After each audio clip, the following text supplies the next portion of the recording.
Welcome to the Octopod. I'm Kyle Davis, head of the Office of the CTO. Join us as we dive into the latest technologies and trends shaping business. Whether you're a tech enthusiast, a business leader, or just looking to stay ahead in the digital age, this podcast is for you. Let's unlock opportunities with technology together. Let's jump in. Hello everyone. So this time we're going to delve into the topic of multi-cloud and the realities of building a multi-cloud strategy in today's world. And today I am joined by Darren from Nutanix.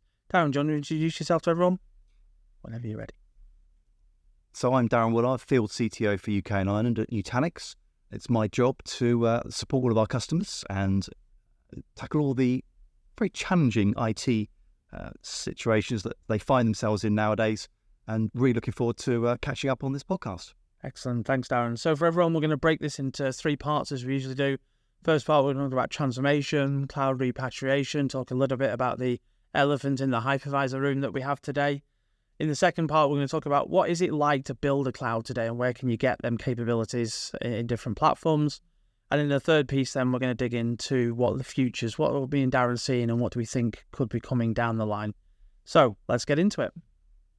Welcome everyone to part 2 of our Multi-Cloud Realities podcast with Darren from Nutanix. In the first session, we talked about what is transformation, what are some of the challenges we're seeing, why is things like cloud repatriation been a thing, what are the realities of changing hypervisor and adopting newer technologies given some of the changes in the market at the moment.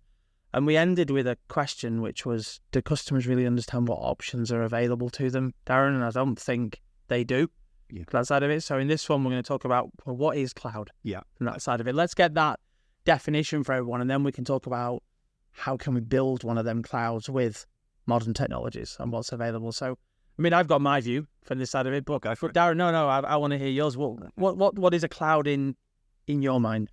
Yeah, it is an interesting one. Without Googling it and citing what the different technical bodies define it as, let's just talk about some of the core facets, I would say, is the focus.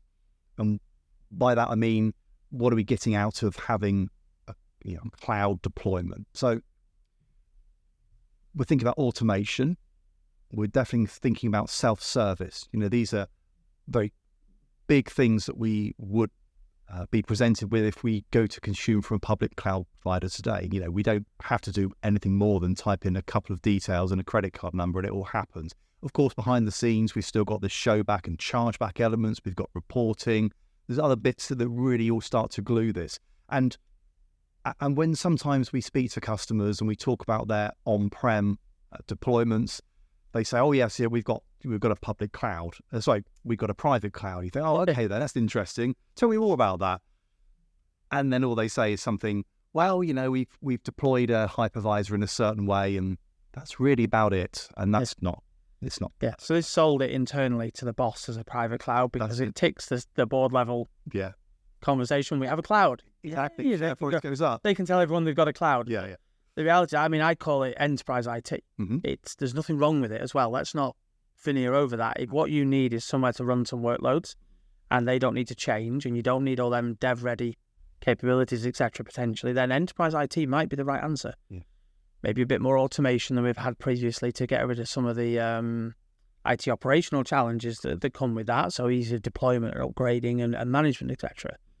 But unless we then add in some of the things you mentioned, chargeback, showback, full automation, self-service, integration into ITSM tooling, etc. Yeah. It's not really a cloud. It's an enterprise IT deployment. And then, like I said, nothing wrong with that. No. Let's not belittle it in any way because it's right for a lot of organizations. Yes. Yeah. But if we're going to call it a cloud, we have to add these features in. Definitely. And I think this is where the optionality piece fails with a lot of people, and education fails in the market, which is the only place to get them things is on a hyperscaler. Yeah.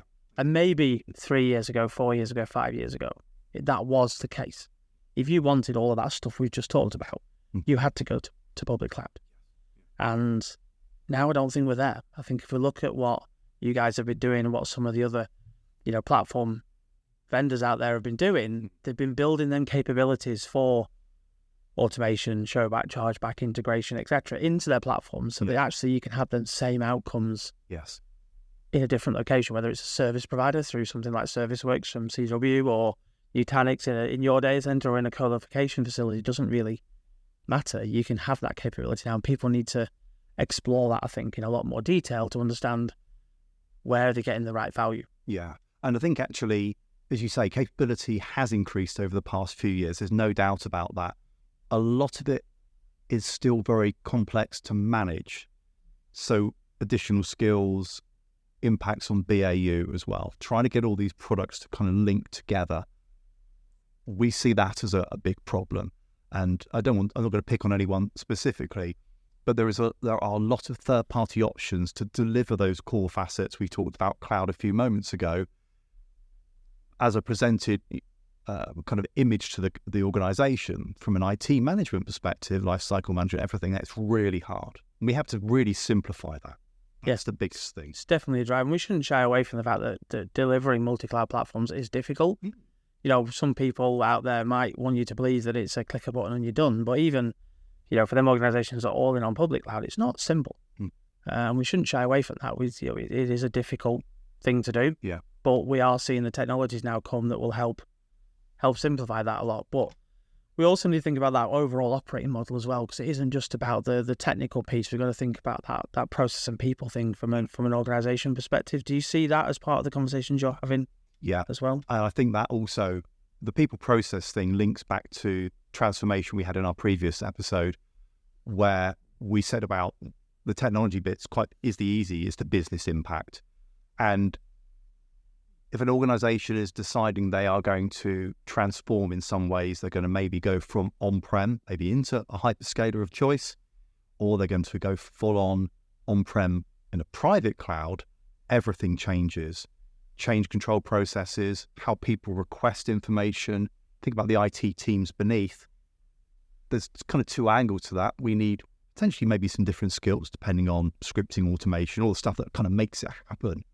But then once that engine is up and running, we can put a lot more of the IT teams back into the business so they can deliver the projects the business wants as well. So there can be elements of disruption. There's no doubt we're changing fundamentally how an organization is going to be working, but the long-term benefit is they'll be able to react to seasonal demands, competitive demands, whatever it might be. So I think that organization operating model change is the important piece, back to our cloud reversal conversation in the previous episode as well. Yeah. If I just pick stuff up and move it, but don't change the operating model, why should I expect a different outcome? Yeah, you're just lifting and shifting. Yeah, 100% from that side of it. And I think a lot of these lift and shifts and requirements get driven by the dev teams. You know, a lot of organizations are driven by the development communities because they're the ones that are pushing the boundaries as far as the next capability of that organization. And we look at some of the stats out there of, you know, just a few years ago, the number of iterations through a development cycle might have been, you know, 1 or 2 a month, and now they're into the hundreds of thousands in a month. So the speed has accelerated to allow customers to be at the forefront of their market. Mm. And I think that developer-ready capability now is available in multiple places. Yeah. Whereas it used to be, if I go to the public cloud, I get a nice interface. The dev asks for a platform. Yeah. I don't have to wait for five different IT teams to do something for that to happen. Yeah. Plus, it also had the latest tooling. So that is always the appeal, wasn't it? We'll go to the hyperscalers because they've got the shiniest, most capable way of doing something. Yeah. And developers look in their own organization and think, so having to use this old tooling and it's constraining me and I can't do the things I want to. Yeah, you put that service request in and it has to go through change control and 14 different teams and then we're like, when can I have my environment, please? But actually, I think if we put the right cloud management frameworks around traditional technologies, we can actually deliver that cloud-like experience. And we integrate that up into the ITSM tooling of the organization. And a lot of our digital enablement team at CW spend a lot of time helping with that integration piece. Is how do I integrate the IT to the business side? Yes. So you can consume it as an automated process. Yeah.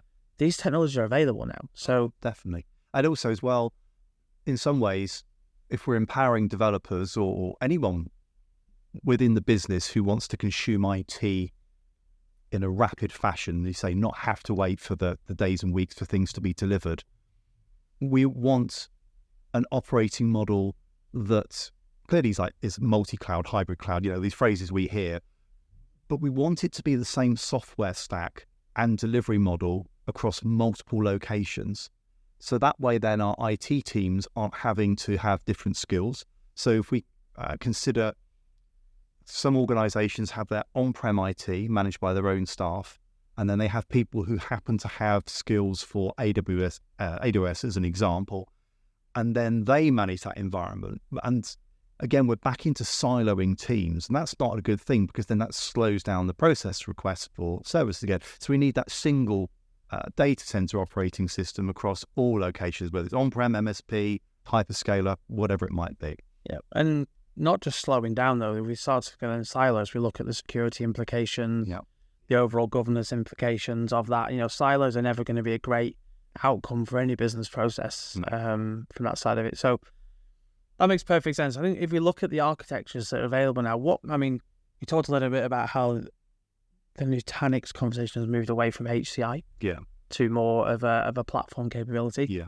But it's them software components that you've brought into the ecosystem that have helped drive that conversation away into a more multi-cloud management capability. But what is it within from your perspective that is needed to build one of these clouds, as it were? What are them extra functions over just servers and storage, effectively? Yeah.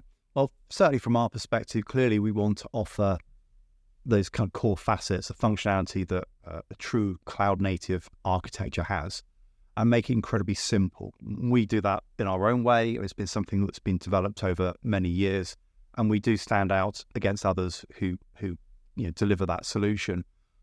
But the underlying important part for us is it can be deployed in any location. So we don't need to think about the skills and the siloing and everything. Once people are up to speed with one method of doing it, it's available to all. Very simple to operate and function, because we don't want to have to buy in dedicated skills for people just to be writing all these scripts to make this stuff happen all the time, because it's just not good use for the business at all. Yeah, no, that makes sense. And I think we've got to that point now with the various cloud management platforms that are out there from yourselves and other providers, as well as almost providing that abstraction layer. So we've got API up and API down effectively, and we can plug upwards into ITSM and down into infrastructure. Yes. And that point where we are, I think, getting to that precipice where we can almost go, I want X workloads, where should they go? And the system can make that choice based on capacity, cost, availability, governance factors like security and data sovereignty and things like that, and actually push that workload into the right location. And from that, I think we can drive some significant cost benefits as well. And that's going to be an important part of that sustainable future is, can you commercially sustain the operating model? Yeah. And it shows a level of maturity if you can have an operating platform that is aware of the location or the correct location for a workload. What's the most appropriate? We use appropriate in Nutanix quite a bit, but it truly is having an understanding of the bigger picture, because we know demands will change, workloads change, mergers, acquisitions, changes everything. And those aren't technology decisions. That's just, the market fluxes so much in that respect. 100%. And I think that's that reality now of what we call right workload, right platform at CW. It's making that choice based on a set of factors that you've defined as an organization: cost, sovereignty, integration, latency, whatever it happens to be for that side of it. And we can now build these models where, when IT are saying we're being forced to public cloud because we need to deliver instant demand, I get that. The business needs to do something now, and we haven't got time to wait 2 months for hardware to turn up. But why don't we build this multi-tiered architecture? 60% of workloads can sit in a fixed pool of resource somewhere. On-prem, in colo, CapEx, OpEx, whatever, but something where we're projecting the cost out over, say, 3 to 5 years. So we can annotize out, we can get that longevity of cost and reduce the cost per unit on that piece.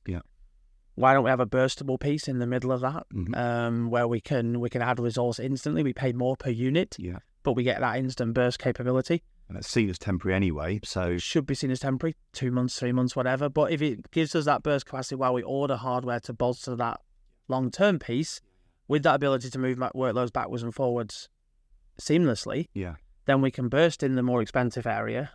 Once we understand that workload is going to actually stay with us for the next 2-3 years, it wasn't a fad or the project didn't fail or whatever it happens to be, we can pull that back down into that more consistent pool once we've ordered hardware and installed it. So we're giving the business the best of both worlds.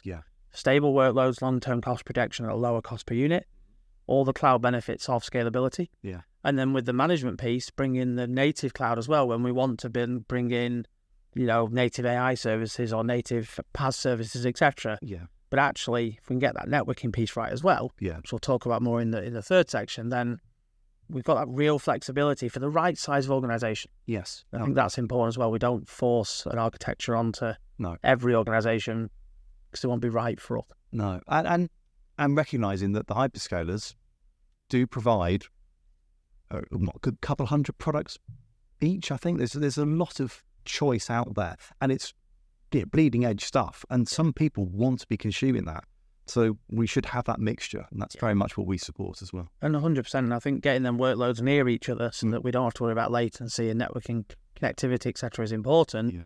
So I'll actually say I don't need to completely rewrite that legacy application that's made up of 14 pieces. Actually, I can do it one piece at a time and do that cloud native move rather than that lift and shift. And build that true multi-cloud environment. And I think them capabilities are real today now. Whereas they've been maybe not as real, maybe even as near as 2-3 years ago. Or they were made to do real if you purchased the consultancy services maybe of one of the hyperscalers, possibly. Indeed, Excellent, cool. Well, hopefully that gives everyone a view of what we think cloud is and actually some of the options that are available in the market. And actually come and speak to us. Let us show you what the capabilities are. We've just done this with a large retailer over the last few months, is showing them what the art of the possible is across all the different vendors that are out there so they can make an informed choice. And that's the goal at the end of the day, is to help people make the right choice. Rather than jumping to the wrong thing and then having to reverse that decision later down the line. Thanks for listening, everyone. I've been Rob Sims, Chief Technologist for CDW. And I've been Darren Woollard, Field CTO for Nutanix. Thanks for tuning in to today's episode. Be sure to check out the back catalogue for more great insights. Don't forget to subscribe via your favourite podcast platform so you never miss an episode. We appreciate your support. And if you have a topic you want us to cover, feel free to reach out. Catch you next time.